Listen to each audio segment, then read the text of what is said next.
नमस्कार, देशोन्नतीच्या सुपर 30 मध्ये मी ऐश्वर्या आपलं स्वागत करते। आज राष्ट्रवादी काँग्रेसचे सर्वेसर्वा शरद पवार यांनी पक्षाच्या प्रदेशाध्यक्ष पदाची जबाबदारी पश्चिम महाराष्ट्रातील नेते शशिकांत शिंदे यांच्या खांद्यावर सोपवली आहे। राष्ट्रवादीच्या दुसऱ्या फळीतील नेते असलेल्या शशिकांत शिंदे यांना पश्चिम महाराष्ट्रासह राज्यभरात पक्षांची वाढ करण्याची जबाबदारी असणार असून त्यांची परीक्षा स्थानीय स्वराज्य संस्थांच्या निवडणुकांमध्ये होणार आहे। महाराष्ट्र नवनिर्माण सेनेचं इगतपुरी 3 दिवसीय शिबिर आयोजित करण्यात आले। या शिबिरात मनसे अध्यक्ष राज ठाकरे हे आगामी पक्षाच्या रणनीतीबाबत पक्षाच्या प्रमुख पदाधिकारी आणि कार्यकर्त्यांसोबत चर्चा करणार आहेत। पण मनसेचे ज्येष्ठ नेते प्रकाश महाजन यांना या शिबिराचं निमंत्रण देण्यात आलं नाही। पक्षाच्या शिबिराचं निमंत्रण न मिळाल्याने प्रकाश महाजन भावुक झाले। यावेळी त्यांनी आपली खंत व्यक्त केली। मी देव बदलवणार नाही, पण देवाने बोलवल्याशिवाय जाणारही नाही, असं प्रकाश महाजन म्हणाले आहे। अहमदपूरला रिक्षातून प्रवास करणाऱ्या एका महिलेची पर्स रिक्षातच राहिली। या पर्समध्ये 98,000 रुपयांचे सोन्याचे दागिने होते। महिलेने विवेकानंद पोलिसांना संपर्क केला। पोलिसांनी तात्काळ रिक्षाचा शोध सुरू केला। सीएनजी पंपावरून रिक्षा क्रमांक आणि चालकाचा मोबाईल नंबर मिळवला। चालकाशी संपर्क साधल्यावर पर्स रिक्षातच असल्याची खात्री झाली। त्या पर्समध्ये 98,000 रुपये किमतीचे सोन्याचे गंठण आणि काही महत्त्वाची कागदपत्रे होती। रिक्षा चालकाने दाखवलेल्या प्रामाणिकपणाबद्दल पोलिसांनी त्याचा सत्कार केलाय। कल्याणी नगरमधील 2 संगणक अभियंत्यांच्या मृत्यूला कारणीभूत ठरलेल्या पोर्शे कार अपघात प्रकरणी अल्पवयीन चालकावर प्रौढांप्रमाणे खटला चालवावा यासाठी पुणे पोलिसांनी केलेला अर्ज बाल न्याय मंडळाने अखेर फेटाळलाय। त्यामुळे आता या 17 वर्षीय मुलावर बालन्याय कायद्याअंतर्गत बालन्याय मंडळापुढेच खटला चालवला जाणार आहे। राष्ट्रवादी काँग्रेस शरद पवार पक्षाचे नेते जयंत पाटील भारतीय जनता पक्षात जाणार असल्याच्या चर्चांनी पुन्हा एकदा जोर धरलाय। उन्हाळी अधिवेशनापाठोपाठ आता पावसाळी अधिवेशनातही जयंत पाटील यांच्या पक्षांतराच्या चर्चा आहेत। पण ज्या दिवशी भाजप प्रवेश होईल त्याच दिवशी मंत्रिपदाचा शपथविधी होऊन लगेच मंत्रिमंडळातही पक्षप्रवेश व्हावा अशी जयंत पाटलांची इच्छा असल्याची माहिती सांगलीतील सूत्रांनी दिली आहे। अर्थनियोजन, गृहनिर्माण, सहकार सारखी महत्त्वाची खाती सांभाळलेल्या जयंत पाटलांना भाजपमध्ये प्रवेश करताच लगेच पाटबंधारे खातं हवंय। गणपतीसाठी कोकणात जाणाऱ्या चाकरमान्यांसाठी आनंदाची बातमी आली आहे, कारण एसटी महामंडळ यंदा गणेशोत्सवासाठी 5,000 जादा बसेस सोडणार आहेत। 23 ऑगस्ट ते 7 सप्टेंबर या काळात या बसेस धावणार आहेत। 22 जुलैपासून गट आरक्षणाला सुरुवात होईल। महिला व ज्येष्ठांना तिकीट दरात सवलत मिळेल, याबाबत परिवहन मंत्री प्रताप सरनाईक यांनी माहिती दिली आहे। मुख्यमंत्री देवेंद्र फडणवीस आता धक्का तंत्राचा वापर करण्याची शक्यता आहे। या धक्का तंत्राचा अनेक बड्या मंत्र्यांना फटका बसण्याची शक्यता आहे। लवकरच राज्याच्या कॅबिनेटमध्ये मोठे फेरबदल होण्याचे संकेत मिळतात। हे धक्का तंत्र फक्त भाजपच्या मंत्र्यांपुरतं मर्यादित असेल की एकनाथ शिंदेंची शिवसेना आणि अजित पवार यांच्या राष्ट्रवादीसाठीही असेल याचीही चर्चा रंगली आहे। त्यामुळे राज्याच्या राजकारणाकडे अवघ्या देशाचं लक्ष लागलंय। नाशिकला मागच्या निवडणुकीवेळी पंतप्रधान नरेंद्र मोदी यांच्या एका सभेत कांदा उत्पादक शेतकऱ्यांनी आंदोलन केलं होतं। कांद्याला भाव मिळावा म्हणून शेतकऱ्यांच्या प्रश्नांकडे लक्ष वेधण्याचा आंदोलनकर्त्यांचा प्रयत्न होता। कृष्णा डोंगरे त्यांचं नाव असं संजय राऊत म्हणाले। त्याचा राग ठेवून हा माणूस सतत सरकार विरुद्ध शेतकऱ्यांसाठी आंदोलन करतो म्हणून नाशिकचे पोलीस अधिकारी नेहमीच खोटी काम करणारे मंत्री यांना एकत्र येऊन कृष्णा डोंगरे याच्यावर बलात्काराचा खोटा गुन्हा दाखल केलाय। त्याला रोखण्यासाठी हे सर्व करण्यात आलंय असा दावा संजय राऊतांनी केलाय। काही दिवसांपूर्वी छत्रपती संभाजीनगर शहरातील विद्यादीप आश्रमातून 9 मुली पळून गेल्या होत्या। या प्रकरणाची दखल मुख्यमंत्री देवेंद्र फडणवीस यांनी घेतली। त्यांनी या प्रकरणाच्या चौकशीचे आदेश दिले। पण आता या पळून गेलेल्या 9 पैकी एका मुलीबाबत धक्कादायक माहिती समोर आली आहे। आई वडिलांनीच आपला छळ केल्याचा जबाब या मुलीनं पोलिसांना दिला असून 5 वर्षांपूर्वी आईनं चटके दिल्याचंही मुलीनं सांगितलंय। त्यानुसार MIDC वाळूज पोलिसात गुन्हा नोंदवण्यात आलाय आणि मुलीला अन्य एका आश्रमात पाठवण्यात आलंय। छत्रपती शिवाजी महाराजांची राजधानी असणाऱ्या ऐतिहासिक किल्ले रायगडावर जाणाऱ्या पायरी मार्गावर बंदी घालण्याचा निर्णय जिल्हा प्रशासनाने घेतला आहे। संभाव्य नैसर्गिक आपत्ती आणि अतिवृष्टीमुळे पर्यटकांच्या सुरक्षिततेसाठी 15 ऑगस्ट 2025 पर्यंत पायरी मार्ग बंद ठेवण्याचे आदेश रायगडचे जिल्हाधिकारी किशन जावळे यांनी दिले आहेत। कशेडी घाटातील जुन्या मुंबई गोवा महामार्गावर भोगाव हद्दीत पुन्हा दरड कोसळल्याने वाहतुकीला मोठा अडथळा निर्माण झालाय।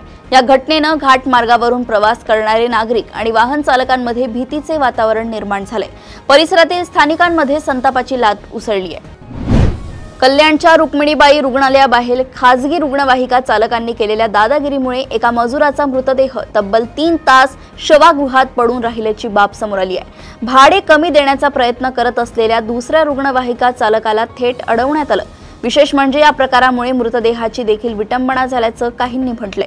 दरम्यान केडीएमसी रुग्णालयाबाहेर हा प्रकार घडत असल्याने केडीएमसी प्रशासनातील वरिष्ठ अधिकारी आणि वैद्यकीय अधिकारी काय करतायत असा सवाल या निमित्ताने उपस्थित होतोय।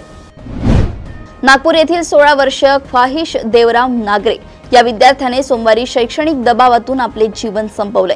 ख्वाहिशने पंख्याला गळफास घेऊन आत्महत्या केली। तत्पूर्वी आपल्या पालकांसाठी अत्यंत भावनिक आणि हृदयस्पर्शी सुसाईड नोट लिहिली आहे। ख्वाहिशला नुकतेच त्याच्या पालकांनी वैद्यकीय प्रवेशासाठी असलेल्या नीटच्या तयारीसाठी बालाघाटवरून नागपूरला पाठवले होते। तो हिलटॉप भागातील हॉस्टेलवाला या वसतिगृहात राहिला होता। या घटनेवरून पोलिसांनी देखील पालकांना आपल्या पाल्यांवर जबाबदारीचे ओझे न टाकण्याचं आवाहन केलंय। संत ज्ञानेश्वर महाराजांचा 750वा जन्मोत्सव आणि संत तुकाराम महाराजांचा 375वा वैकुंठ गमन सोहळ्याचे औचित्य साधून तुकाराम महाराजांची पालखी परतीच्या प्रवासात आळंदीत आणावी यासाठी आळंदी देवस्थानाकडून देहू देवस्थानाला पत्राद्वारे निमंत्रण देण्यात आलं होतं। या पार्श्वभूमीवर देहू देवस्थानचे आळंदीकरांचे हे निमंत्रण स्वीकारले असून जगद्गुरू संत तुकाराम महाराजांची पालखी येत्या रविवारी 20 जुलै रोजी आळंदीत माहुलींच्या भेटीला येणार आहे। विशेष म्हणजे तुकोबारायांचा पालखी सोहळा आळंदीत मुक्काम करणार आहे। राज्यात दाजीपूर, राधानगरी, महाबळेश्वर, कळसुबाई, हरिश्चंद्रगड, राजमाची, पुरुषवाडी, प्रभावळवाडी, भीमाशंकर आणि माळशेज घाट येथील अभयारण्यात मे अखेरीस काजवा महोत्सव भरवतात। महसूल मिळवण्यासाठी पर्यटन विभाग, वन विभागासोबत हा महोत्सव आयोजित करतो।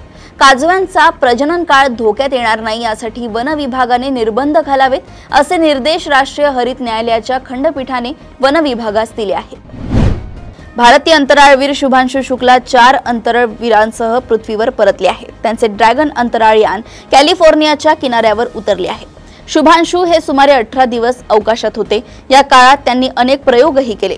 शुभांशु शुक्ला हे 25 जून रोजी फ्लोरिडा येथील केनेडी स्पेस सेंटर येथून फाल्कन 9 रॉकेटने अंतराळात गेले होते। आता ते सुखरूप पृथ्वीवर परतले आहेत। ओडिशाच्या बालासोरमध्ये 12 जुलैला आत्महत्या करण्याचा प्रयत्न केलेल्या 20 वर्षीय महाविद्यालयीन विद्यार्थिनीचा सोमवारी रात्री मृत्यू झालाय। महाविद्यालयातील एका प्राध्यापकानं लैंगिक छळ केल्याच्या आरोपानंतर या विद्यार्थिनीनं टोकाचं पाऊल उचललं होतं। या प्रकरणी पोलिसांनी सोमवारी महाविद्यालयाच्या निलंबित प्राचार्याला अटक केली। पीडित विद्यार्थिनीच्या आईनं दोषींना फाशीची शिक्षा देण्याची मागणी केली आहे। जगातील सर्वात वयस्कर धावपटू आणि टर्बन टोर्नाडो म्हणून प्रसिद्ध असलेले फौजा सिंग यांचं वयाच्या 114व्या वर्षी सोमवारी रस्ते अपघातात निधन झालंय। सोमवारी दुपारी जालंधर पठाणकोट महामार्गावर एका अज्ञात 4चाकी वाहनानं त्यांना धडक दिली। या अपघातात त्यांच्या डोक्याला गंभीर दुखापत झाली। यानंतर त्यांना रुग्णालयात दाखल करण्यात आलं, परंतु रात्री 10च्या सुमारास त्यांचा उपचारादरम्यान मृत्यू झालाय।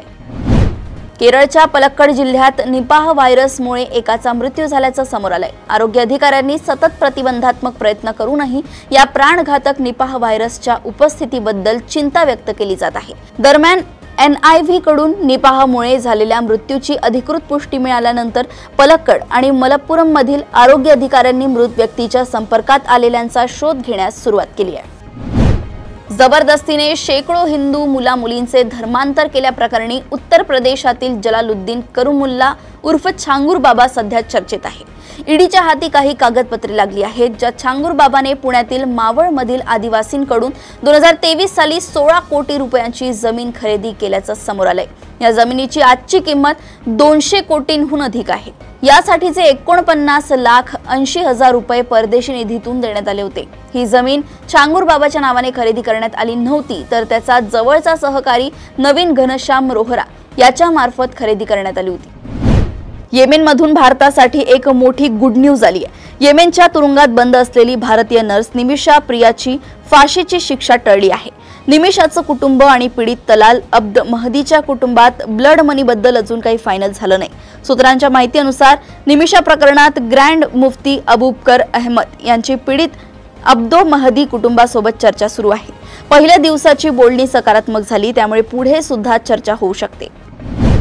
युक्रेन आणि रशिया यांच्यात युद्ध सुरू आहे। अशातच आता अमेरिकेचे राष्ट्राध्यक्ष डोनाल्ड ट्रम्प यांनी युक्रेनला रशियावर भीषण हल्ला करण्यास सांगितलंय। मिळालेल्या माहितीनुसार अमेरिकेने लांब पल्ल्याची शस्त्रे दिली तर युक्रेन मॉस्को आणि सेंट पीटर्सबर्गवर हल्ला करणार का, असा प्रश्न ट्रम्प यांनी युक्रेनचे अध्यक्ष व्लादिमीर झेलेन्स्की यांना विचारला असल्याचं समोर आलंय। सोमवारी रात्री अमेरिकेच्या ईशान्येकडील अनेक शहरांमध्ये मुसळधार पावसानं थैमान घातलं। यामध्ये न्यूयॉर्क शहराचाही समावेश होता। या पावसामुळे अनेक शहरांमध्ये वाहतूक व्यवस्था विस्कळीत झाली असून सबवे बुडाले आहेत। वीज पुरवठाही खंडित झालाय। याचबरोबर अनेक विमानांच्या उड्डाणांना बराच विलंब झाला। सोमवारी संध्याकाळपर्यंत New York, Washington DC, Baltimore, Newark, new Jersey आणि व्हर्जिनिया यांसारख्या अनेक भागात पूरस्थिती आणि सतर्कतेचे इशारे जारी करण्यात आले होते। पुणे शहरातील तळजाई मैदानावर पोलीस भरतीसाठी शारीरिक तयारी करणाऱ्या विद्यार्थ्यांवर 15 ते 20 पैलवानांनी हल्ला केला। ही घटना सोमवारी सकाळी सरावादरम्यान घडली आहे। हल्लेखोर हे मामासाहेब मोहोळ तालीम व हनुमान आखाडा यांच्याशी संबंधित असल्याचा आरोप आहे। मुंबई महानगरपालिकेत विविध पदांसाठी भरती सुरू आहे। या भरतीमधून वरिष्ठ सार्वजनिक आरोग्य विशेषज्ञ, सार्वजनिक आरोग्य विशेषज्ञ, सहाय्यक सार्वजनिक आरोग्य विशेषज्ञ अशा विविध पदांसाठी अर्ज मागवले आहेत। एकूण 23 जागांसाठी ही भरती आहे। अर्ज करण्याची शेवटची तारीख 21 जुलै 2025 आहे। मुंबई महानगरपालिकेत नोकरी करण्याची संधी आहे।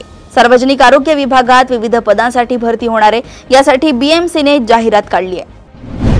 वैद्यकीय शिक्षणाच्या नावाखाली विद्यार्थ्यांकडून आकारले जाणारे छुपे शुल्क आणि डॉक्टरांना न मिळणारे विद्यावेतन यावर अखेर राष्ट्रीय आयुर्विज्ञान आयोगाने कडक भूमिका घेतली आहे।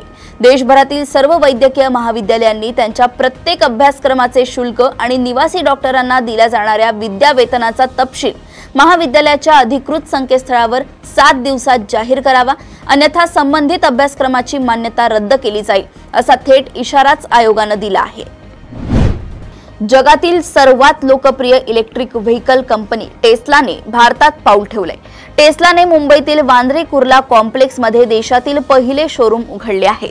भारतात टेस्लाची सुरुवात मॉडेल वाय एसयूव्ही पासून होत आहे। याच्या मॉडेल वाय रियर व्हील ड्राईव्हची किंमत जवळपास 60 लाख रुपये आहे। तसेच दुसरे variant long range rear wheel ड्राईव्हची किंमत 68 लाख रुपये आहे। या कार टेस्लाच्या शंघाई येथील कंपनीतून भारतात आणल्या जात आहेत। कंपनीने 8.3 कोटी रुपयांची एक्सेसरीज, सुपरचार्जर आणि इक्विपमेंट सुद्धा चीन आणि अमेरिकेतून भारतात आयात केले आहे। हे सुपरचार्जर्स मुंबईच्या जवळपासच्या भागात लावण्यात येतील, ज्यामुळे ग्राहकांची सुविधा होणार आहे। ग्रामीण अर्थव्यवस्थेला चालना देण्यासाठी रिझर्व्ह बँक ऑफ इंडियाने एक महत्त्वपूर्ण निर्णय घेतलाय। यानुसार आता शेती आणि लघु व मध्यम उद्योगांतील कर्जासाठी 2 लाख रुपयांपर्यंत सोने अथवा चांदी गहाण ठेवता येणार आहे। शेतकरी आणि लघु उद्योजकांसाठी कर्ज मिळवण्याचा मार्ग त्यामुळे अधिक सुलभ झालाय। रिझर्व्ह बँकेच्या या निर्णयाचा सर्वाधिक फायदा ग्रामीण भागातील शेतकरी आणि लहान उद्योजकांना होणार असून त्यांना कर्जासाठी विश्वासार्ह पर्याय उपलब्ध होणार आहे। पंचायत फेम अभिनेता आसिफ खानला हृदयविकाराचा झटका आल्याची धक्कादायक माहिती समोर आली आहे। त्यानंतर त्याला लगेचच रुग्णालयात दाखल करण्यात आलं होतं। अभिनेता 2 दिवसांपासून रुग्णालयात आहे। त्याची तब्येत आता बरी असून त्याने स्वतः सोशल मीडियाद्वारे ही माहिती चाहत्यांना दिली आहे। आसिफ खानने त्यांच्या आरोग्याची अपडेट चाहत्यांसोबत शेअर केली आहे। यासोबतच आजाराशी झुंजताना आणि रुग्णालयात असताना त्याला जीवनाचे महत्त्व काय आहे हे देखील कळल्याचं त्याने सांगितलंय। ऑलिम्पिक स्पर्धेत पुन्हा एकदा क्रिकेटचा समावेश झाल्याने क्रीडाप्रेमींमध्ये आनंदाचं वातावरण आहे। 2028 मध्ये लॉस एंजेलिस येथे होणाऱ्या ऑलिम्पिक स्पर्धेत क्रिकेटचा समावेश आहे। T20 फॉर्मॅटमध्ये ही स्पर्धा होणार आहे, त्यामुळे उत्सुकता शिगेला पोहोचली आहे। ही स्पर्धा 12 जुलै 2028 पासून 29 जुलै 2028 पर्यंत असणार आहे। 28 दिवस ही स्पर्धा असणार आहे। कॅलिफोर्नियातील पोमोना येथील फेअरग्राउंड क्रिकेट स्टेडियममध्ये या स्पर्धेचं आयोजन करण्याचा निर्णय घेण्यात आलाय। अशाच सुपर 30 बातम्या जाणून घेण्यासाठी बघत रहा देशोन्नती। नमस्कार।